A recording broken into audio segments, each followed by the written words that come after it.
మనందరికీ తెలుసు గడిచిన 9.5 సంవత్సరాల కాలంగా నరేంద్ర మోడీ గారు దేశానికి అందించినటువంటి సుపరిపాలన, అందులో భాగంగానే ఆంధ్ర రాష్ట్రానికి ప్రత్యేక ఆంధ్ర రాష్ట్రంగా అవతరించిన తర్వాత అనేక విధాలుగా కూడా ఆంధ్ర రాష్ట్రానికి తన సంపూర్ణ సహకారాన్ని నాయకత్వంలో భారతీయ జనతా పార్టీ కేంద్ర ప్రభుత్వం అందిస్తూ వస్తున్నది. అయినా కూడా ఇవాళ ఒక రకంగా చెప్పాలంటే ఒక అపవాదు, దుష్ప్రచారం, రాష్ట్ర అభివృద్ధికి భారతీయ జనతా పార్టీ తోడ్పడదు అనేటువంటి ఒక ఆలోచన ప్రజల మనసుల్లోకి చొప్పించడానికి జరిగిన ప్రయత్నం. ఈరోజు చూసినట్లయితే వికసిత్ భారత్ అనేటువంటి ఒక బృహత్తరమైనటువంటి కార్యక్రమంతో భారతీయ జనతా పార్టీ ప్రజల ముందుకి, అంటే కేంద్ర ప్రభుత్వం ప్రజల ముందుకి రాయింది. ప్రతి రాష్ట్రంలో కూడా దగ్గర ఇప్పుడు మన రాష్ట్రం కనుక చూసుకున్నట్లయితే 115 ఎల్ఈడి వ్యాన్స్ రాష్ట్ర వ్యాప్తంగా ఇవాళ ప్రతి జిల్లాలో కూడా తిరుగుతున్నటువంటి సందర్భంలో కేంద్ర ప్రభుత్వం దేశానికి ఏం చేసింది అని చెప్తున్నటువంటి తరుణంలో మా కార్యకర్తలకి కూడా ఒక పక్క అవగాహన పెంచుకోవడం, రెండో పక్క ఇక్కడ ఉన్నటువంటి ప్రజలకి తెలిపేటువంటి ఒక అవకాశం. ఎందుకంటే ఫెడరల్ సిస్టంలో సాధారణంగా కేంద్ర ప్రభుత్వం ప్రవేశపెట్టినటువంటి పథకాలకి రాష్ట్ర ప్రభుత్వాలు వారి స్టిక్కర్లు అతికించుకుంటూ ఉంటాయి. ఇంతకు ముందున్నటువంటి తెలుగుదేశం ప్రభుత్వం అయినా సరే, ఇప్పుడున్నటువంటి వైఎస్ఆర్సీపీ ప్రభుత్వం అయినా సరే, కేంద్ర పథకాలన్నింటికీ కూడా అప్పుడైతే చంద్రన్న అన్నారు, ఇప్పుడైతే జగన్ అన్న అంటున్నారు.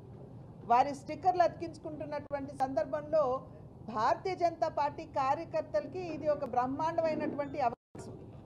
ప్రతి పథకం ఏదైతే కేంద్ర ప్రభుత్వం ప్రవేశపెడుతుందో ఇది కేంద్ర ప్రభుత్వ నాయకత్వంలో ప్రవేశపెట్టినటువంటి కార్యక్రమం అని తెలియజేసేటువంటి ఒక చక్కటి అవకాశం.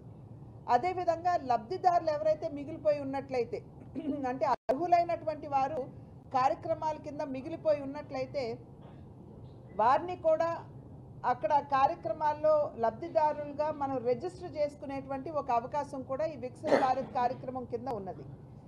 ఇళ్ళు లేనటువంటి వారు చాలామంది కూడా ఇప్పుడు ఇళ్ళకి సంబంధించి లబ్ధిదారులు ఉన్నారు. ఉజ్వల గ్యాస్ కనెక్షన్లకి పెద్ద ఎత్తున ఇవాళ ముందుకు వస్తున్నారు. అదేవిధంగా ఆయుష్మాన్ భారత్ హెల్త్ కార్డ్కి రాష్ట్రంలో ఆరోగ్యశ్రీ అనే కార్యక్రమం ఉన్నది.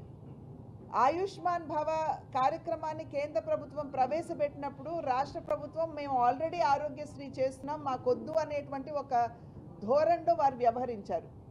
కానీ ఈ మధ్య కాలంలో ఈ రెండింటినీ కూడా మేము మిళితం చేస్తామని చెప్పి అన్నారు. నిన్న మొన్న చూసినట్లయితే జగన్మోహన్ రెడ్డి గారు ఆరోగ్యశ్రీ కింద లబ్ధిదారులకి 2 లక్షలు కాదు 25 లక్షల మేరకి వారికి వైద్య సహాయం అందిస్తామని చెప్పి వారు చెప్పారు. కానీ ఒక్కసారి మనం తిరిగి చూసుకున్నట్లయితే రాష్ట్రంలో ఉన్నటువంటి ప్రైవేట్ హాస్పిటల్స్ అన్నీ మేము ఆరోగ్యశ్రీ కొనసాగించము, ఎందుకంటే మీరు బిల్లులు మాకు ఇవ్వలేదు అని చెప్పి వారందరూ కూడా ఆరోగ్యశ్రీ కార్యక్రమానికి దండం పెట్టినటువంటి పరిస్థితి మనం చూసాం. కానీ ఆయుష్మాన్ భవ కార్డ్ ఏదైతే పేదలకి మా కార్యకర్తలు అందిస్తున్నారు, అక్కడికక్కడ రిజిస్టర్ చేసి కార్డులు డౌన్లోడ్ చేసి లబ్ధిదారులకు అందిస్తున్నారు. దాని కింద ప్రతి ఒక్క పేదవాడికి 5 లక్షల మేరకు వైద్య సహాయం అందుకునేటువంటి అవకాశం. ఆరోగ్యశ్రీలో ఒక కుటుంబంలో ఒక వ్యక్తికి కనుక 2 లక్షల రూపాయల మేరకు వైద్య సహాయం అందినట్లయితే ఆ కుటుంబంలో రెండో వ్యక్తికి మళ్ళీ వైద్య సహాయం అందదు, అందే పరిస్థితి లేదు. కుటుంబానికి ఒకరికి అని చెప్పారు. కానీ ఆయుష్మాన్ భవ కింద ప్రతి పేదవాడికి 5 లక్షలు అని చెప్పి కేంద్ర ప్రభుత్వం, భారతీయ జనతా పార్టీ నాయకత్వంలో ఉన్న కేంద్ర ప్రభుత్వం నరేంద్ర మోడీ గారు చెప్పడం జరిగింది. అది మాత్రమే కాకుండా ఈ ఆయుష్మాన్ భవ కార్డు ఉన్నట్లయితే కేవలం ఇవాళ నేను ఆంధ్ర రాష్ట్రంలో రిజిస్టర్ చేసుకుని ఇక్కడ తీసుకుంటే అది కేవలం ఆంధ్ర రాష్ట్రం వరకే పరిమితం కాదు, అది దేశంలో ఏ రాష్ట్రానికి వెళ్ళినా.